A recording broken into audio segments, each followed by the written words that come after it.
Mr. Yang, the next question, the first part is just for you, and then there's a follow-up.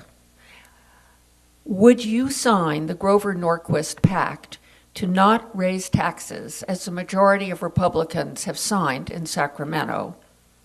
And then follow-up, what are both of your views on raising taxes? That question is for both of you. I have not signed that pledge. I received it. I actually tear it up.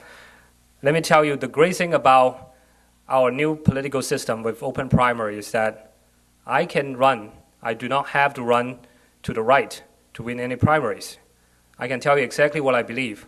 And this is what I believe about taxation. Number one, we need to find out exactly what we want to do in the government. Just like what I said as an engineer, we need to find out what we want to do, how best to do it. And then we decide how much money we need to do that. Maybe we need to raise taxes. Maybe we can return some of those back. I don't know yet. But let's say we do need some taxes. Then I would want this to be a part of a complete package of reform. So, for example, let's say Prop 13. Let's say somebody say, let's remove the business exemptions. All right, what about tort reform for businesses? So I want to negotiate on your behalf a great deal. If they want to raise taxes, I want to get something out of it. Mr. Gordon. I think that the way you deal best with a structural deficit such as we have in California is by a two-pronged approach.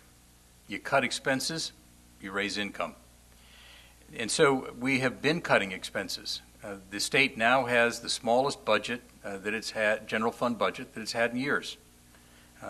We also, and that's the other reason that I support the governor's Proposition 30, the tax measure.